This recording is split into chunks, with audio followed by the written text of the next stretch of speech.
A paz do Senhor, meus irmãos, boa noite.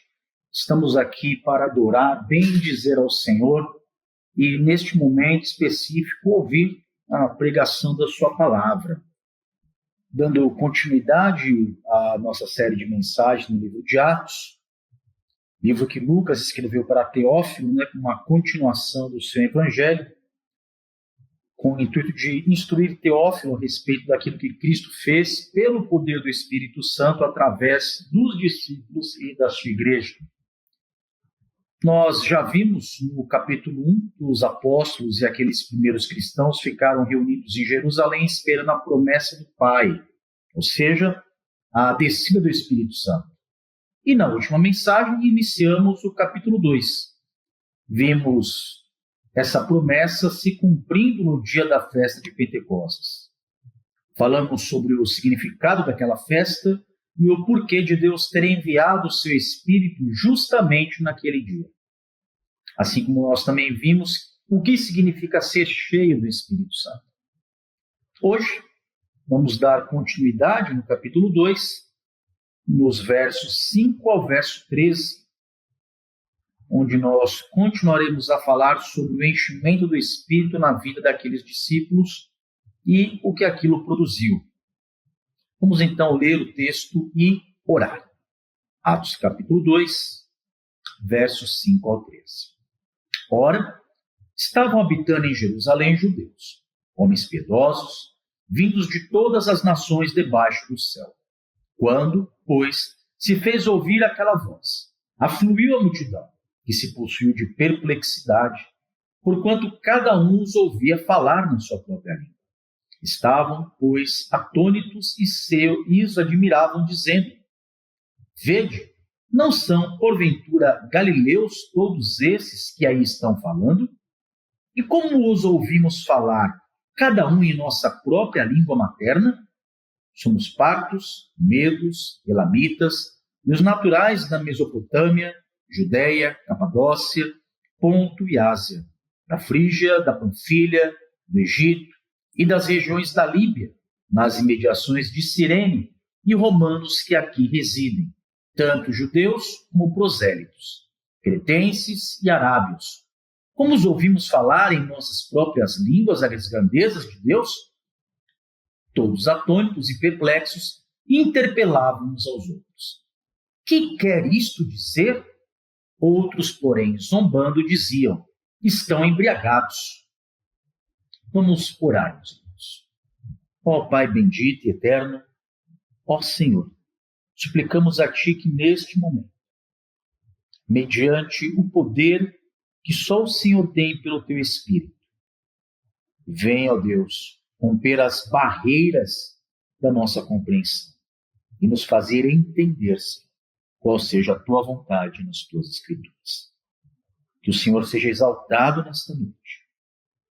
É o que suplicamos a Ti, em nome de Jesus. Amém. Meus irmãos, já havíamos visto nos versos 1 a 4 que o Espírito Santo veio com o som de uma grande ventania que encheu o lugar onde os discípulos estavam reunidos. E línguas com aparência de fogo foram vistas sobre a cabeça de cada um deles. Então eles foram cheios do Espírito e começaram a falar em outras línguas que o próprio Espírito concedeu que eles falassem. Esse falar em outras línguas foi um sinal de que eles estavam cheios do Espírito Santo. O primeiro ponto a ser observado aqui é o porquê o falar em outras línguas foi o sinal que Deus escolheu para evidenciar que aqueles discípulos estavam cheios do Espírito Santo. Esse sinal aconteceu para que ficasse provado que havia se cumprido a promessa que Jesus lhes havia feito no versículo 5, lá no capítulo 1. Porque João, na verdade, batizou com água, mas vós sereis batizados com o Espírito Santo, não muito depois destes dias. Assim, quando eles foram batizados, ficaram cheios do Espírito Santo, começaram a falar em outras línguas, outros idiomas que não eram a sua língua materna. Os discípulos falavam aramaico como língua materna, assim como o grego, que era a língua comum de todo o Império Romano. Mas, naquele momento, Eles começaram a falar em outros idiomas que nunca haviam aprendido, uma vez que o verso 4 diz que foi o Espírito que concedeu que as falassem. Mas por que o sinal foi falar em outras línguas? Existem pelo menos duas explicações para isso. Mas, antes das explicações, observe que o texto diz que eles começaram a falar em outras línguas. Mas que línguas eram essas? Eram outros idiomas diferentes daqueles que eles normalmente falavam. Línguas faladas em outras nações. Isso fica claro quando no verso 5, Lucas diz: Ora, estavam habitando em Jerusalém judeus, homens piedosos, vindos de todas as nações debaixo do céu. Nós podemos entender que, por causa da festa de Pentecoste, a cidade estava cheia. Estavam ali judeus de toda parte do império, bem como gentios de outras nações e que haviam se convertido ao judaísmo e eram chamados de prosélitos, como está no verso 11. Quando o texto os chama de piedosos, é para dizer que eles praticavam a religião judaica. Eram provenientes de todas as nações ou regiões do império. E nos versos 6 e 11, ele diz que aqueles homens ouviram aquela mensagem na sua própria língua, bem como enumera por volta de 10 nações diferentes, às quais pertenciam aqueles homens, que serão as línguas que foram faladas pelos discípulos. Veja bem, estavam ali homens de diferentes partes do império. Cada um falava, além do grego, que é a língua comum, sua própria língua materna, o idioma do seu país de origem. E quando os discípulos, cheios do Espírito, começaram a falar em outras línguas, aqueles homens as reconheceram como o idioma dos seus países de origem. O Espírito Santo desceu sobre os apóstolos e os demais discípulos e deu a eles a habilidade de falar em línguas que nunca tinham aprendido. Portanto, está claro, pelo próprio contexto, que as outras línguas que o Espírito concedeu àqueles discípulos não era essa confusão sem sentido que os pentecostais de hoje falam. A primeira explicação para o porquê das línguas tem relação com o que havia acontecido na Torre de Babel. É isso mesmo, irmãos, na Torre de Babel, aquela história lá do Antigo Testamento. Segundo alguns comentaristas, a descida do Espírito Santo e o sinal das línguas representa uma Babel ao contrário.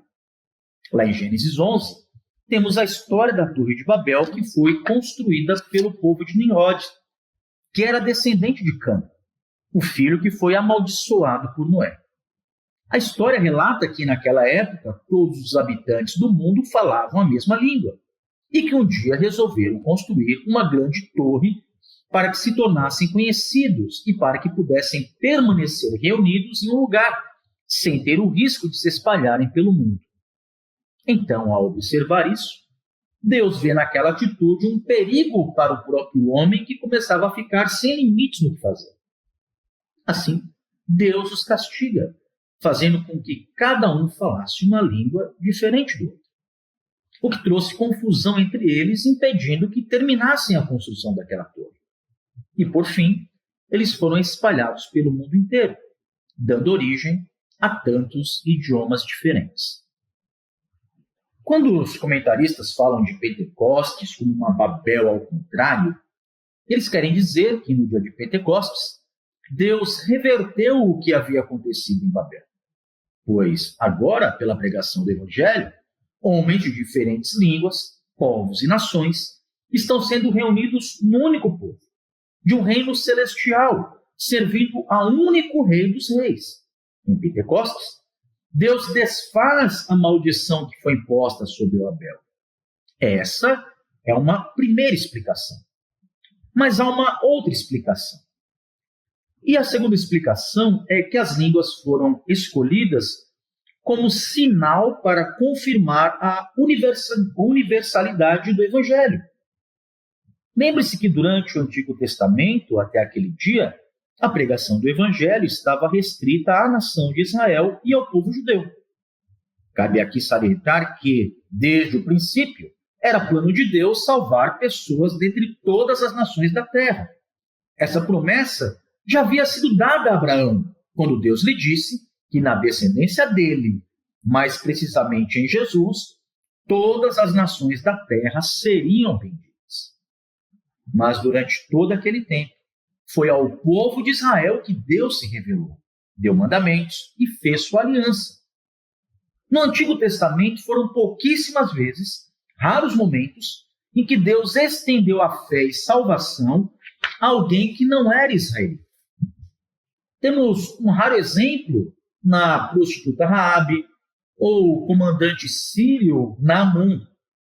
Mas mesmo esses dois só conheceram a Deus através do povo de Israel. Mas agora, a partir de Pentecostes, essa realidade iria mudar.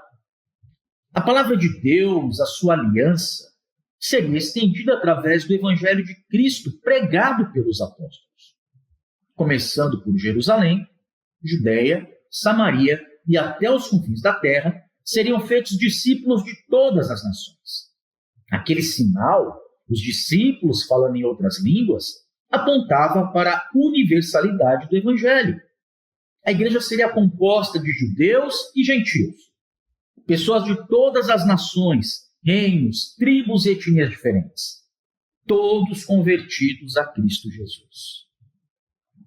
Irmãos, eu não creio que uma explicação anule a outra, mas acredito que se complementam para explicar o motivo do sinal da descida do Espírito Santo, em conceder que os discípulos falassem outras línguas que eles não tinham aprendido. Deus escolheu aquele sinal para mostrar que agora, ao contrário de Babel, onde ele espalhou as pessoas, agora ele reuniria as pessoas. E não apenas o povo de Israel, mas reuniria pessoas de todas as línguas e nações. Há outras explicações também, mas creio que essas duas aqui, elas são, além de suficientes, elas são as mais próximas do que realmente o evento quer mostrar. Então, dos versos 4 ao 11, nós temos visto e entendido algumas verdades. Todos ficaram cheios do Espírito Santo, não foram apenas alguns discípulos, mas todos eles. As línguas que falaram foi concedida pelo Espírito, não foi algo que eles já sabiam, nem que aprenderam por si mesmos. E as línguas que falaram eram os idiomas das nações, das pessoas que estavam naquela festa. Não eram supostas línguas dos anjos, ou línguas estranhas no sentido de serem línguas desconhecidas ao ser humano, ou línguas de fogo, como de maneira errada alguns acreditam hoje. Agora, do verso 11 ao verso 13, se você observar, nós temos registrada a reação das pessoas que estavam ali. Lucas registra desta maneira: tanto judeus como prosélitos, cretenses e arábios, como os ouvimos falar em nossas próprias línguas as grandezas de Deus, todos atônitos e perplexos, interpelavam uns aos outros. Que quer isto dizer? Outros, porém, zombando, diziam: estão embriagados. Observe as expressões ficar atônito e ficar perplexo. São expressões que descrevem estados emocionais em que uma pessoa se encontra surpresa, chocada, sem conseguir compreender completamente o que está acontecendo. Perceba que o texto nos dá uma lista com mais de 10 povos de línguas diferentes. E o que causou tanto espanto naquelas pessoas foi justamente ouvir os discípulos falando a língua deles. Quase 10 línguas diferentes. Mas ainda lá nos versos 6 e 7, eles já se mostravam admirados e perplexos. O verso 7, inclusive, diz: estavam, pois, atônitos e se admiravam, dizendo: vede, não são, porventura, galileus todos esses que estão aí falando? Veja que um dos motivos de sua perplexidade era que eles sabiam que os discípulos eram galileus. A Galileia era uma região pobre e habitada por pessoas muito simples, na sua maioria sem estudo ou profundo conhecimento da lei. Era comum os fariseus usarem a palavra galileu de forma depreciativa para se referirem aos judeus que tinham pouca instrução. O que estava deixando aqueles homens perplexos era que simples galileus, homens sem estudos, estavam falando idiomas estrangeiros. O que estava acontecendo ali não era algo comum, não era algo produzido pelos homens, mas era evidentemente um grande sinal operado por Deus. Outra informação que temos aí no verso 11 é sobre o que os discípulos estavam falando em outras línguas. O texto diz que aqueles estrangeiros estavam ali ouvindo, perceba, as grandezas de Deus. Então os discípulos estavam anunciando a palavra de Deus. Não se ofenda com o que eu vou dizer, mas eles não estavam falando palavras sem sentido, como os pentecostais falam. Eles estavam falando das grandezas de Deus em uma língua estrangeira. O dom que os discípulos receberam naquele dia os capacitava a pregar o evangelho em outro idioma e assim propagar a palavra de Deus entre outros povos de línguas diferentes. Imaginem o espanto, o privilégio daqueles homens ao poderem ouvir o evangelho, as grandezas de Deus na sua própria língua. Imaginem, meus irmãos, a alegria, a satisfação. Isso é algo espantoso. Mas nem todos ficaram perplexos, porque o verso 13 diz que outros, porém, zombando, diziam: estão embriagados. Meus irmãos, não é uma novidade que muitos zombam ao ouvir o evangelho. E nesse dia também houve zombaria por parte de alguns que estavam ali. E como não entendiam o que estava acontecendo, acusaram os discípulos de estarem bêbados. Mas por que bêbados? E imagine a situação. Imagine que, por exemplo, aqui na igreja, aqui, o irmão Wexley é um alemão que sabe que eu sou brasileiro e só falo português. E de repente você começa a ouvir eu falar em japonês, que é a língua, por exemplo, do irmão Eduardo, que também sabe que eu só falo português. Ou seja, apesar de Eduardo estar entendendo o que eu estou falando e ficar atônito com isso, o Wexley não está entendendo nada. Ele começa a pensar que eu estou falando como um bêbado. Foi exatamente isso que aconteceu naquele dia. Me perdoem aqui os exemplos usando os irmãos, mas creio que pela amizade posso usar aqui o nome dos irmãos como exemplo. Pois bem, uns creram e outros zombaram. Essa ainda é a reação das pessoas ao ouvir o evangelho hoje.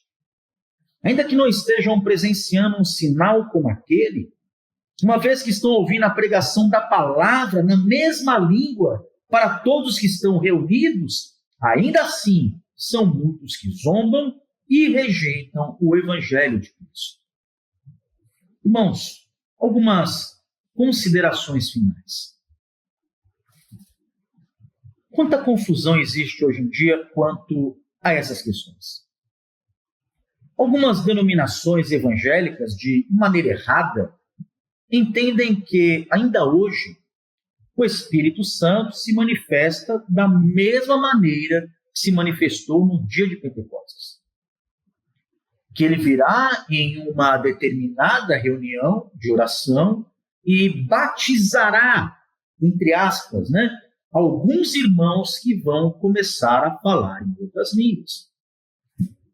Eu devo deixar aqui, antes de prosseguir, eu devo deixar claro que eu acredito que Deus pode fazer o que Ele quiser e quando Ele quiser. Mas Ele nunca fará coisa alguma que contrarie o que ele já estabeleceu em sua palavra. Dito isto, chamo os irmãos a uma reflexão séria e honesta. A Bíblia diz que todos os crentes já possuem e foram batizados com o Espírito Santo. É Paulo mesmo que escreve isso aos Coríntios, na primeira carta aos Coríntios, no capítulo 12, no verso 13. Olha o que ele vai escrever. Primeira carta aos Coríntios, capítulo 12, verso 13. Pois, em um só Espírito, todos nós, perceba, todos nós fomos batizados em um corpo, quer judeus, quer gregos, quer escravos, quer livres. E a todos nós foi dado beber de um só Espírito. Portanto, não existe um segundo batismo com o Espírito Santo. Mas cremos que devemos, dia após dia, buscar ser cheios do Espírito, andar no Espírito, sermos guiados pelo Espírito.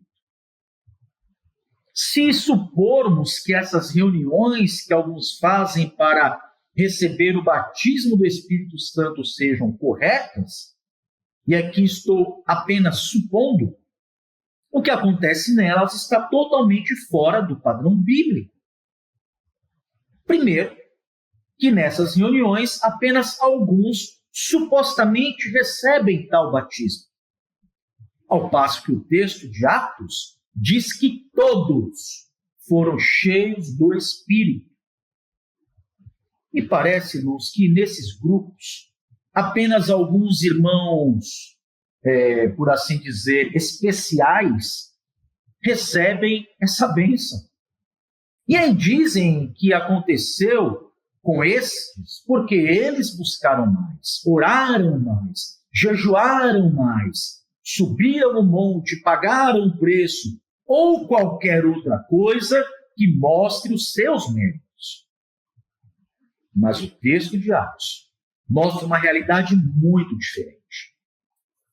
Pois, ainda que eles estivessem reunidos, aguardando a promessa, o Espírito veio no dia que Deus determinou e não fez nenhuma acepção de quais discípulos seriam cheios. Todos foram. Outra coisa, as supostas línguas que se falam nessas igrejas hoje não são as mesmas que o texto de Atos nos mostra. Os discípulos falaram idiomas estrangeiros com uma finalidade. Mas nessas igrejas, os irmãos têm falado uma suposta língua que é uma junção de fonemas desconexos sem nenhum sentido ou significado. E supondo, e eu repito, apenas supondo, que essas línguas são realmente do Espírito, porque não são, ainda assim estariam sendo utilizadas de forma totalmente fora do padrão bíblico. E qual é o padrão bíblico? O padrão bíblico é o que o apóstolo Paulo ensina na sua primeira carta aos Coríntios, no capítulo 14, verso 27 e 28. Abre esse texto para você ver qual é o padrão bíblico que existia ali na igreja primitiva para que se falasse em outras línguas. Paulo vai dizer, no caso de alguém falar em outra língua, que não sejam mais do que 2, ou quando muito 3. E isto sucessivamente. E observe, e haja quem interprete.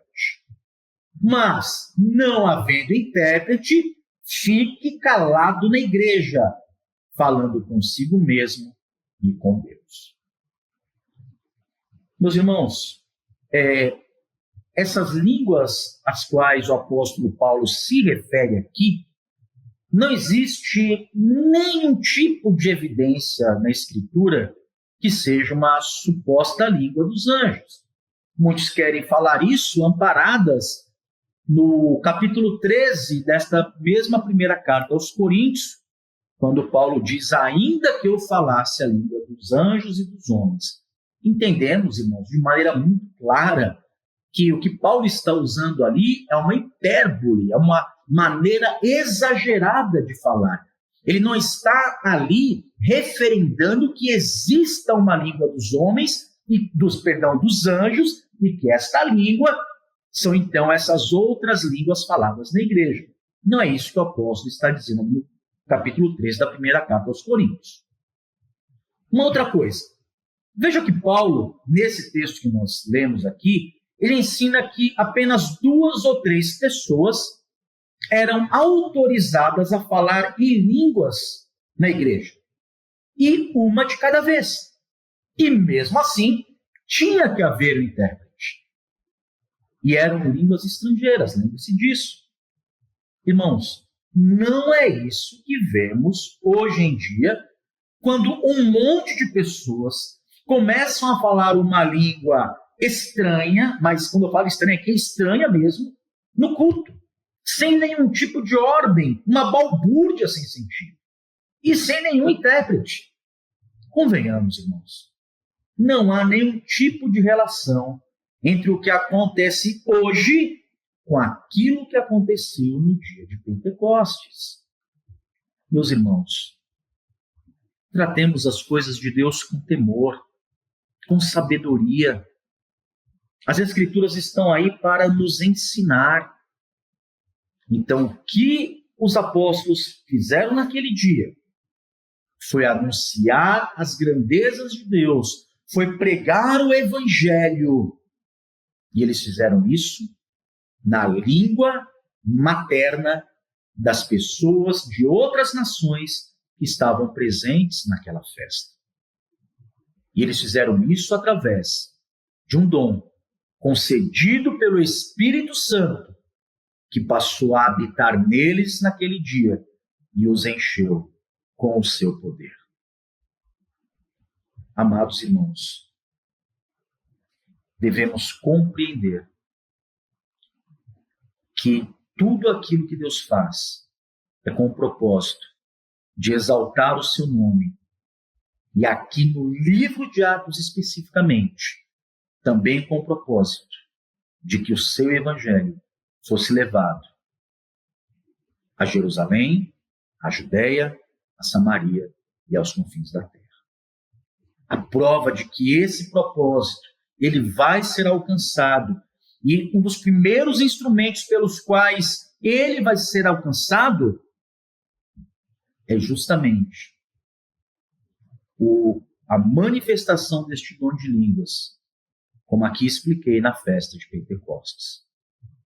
O evangelho foi anunciado pela boca dos apóstolos numa língua que eles não conheciam. E o resultado nós vemos mais à frente no texto. 3.000 almas se convertem ao Senhor. Portanto, meus irmãos, não nos enganemos. O Espírito Santo, ele está na sua igreja hoje. Cristo fala que o Espírito Santo estaria conosco e estaria em nós.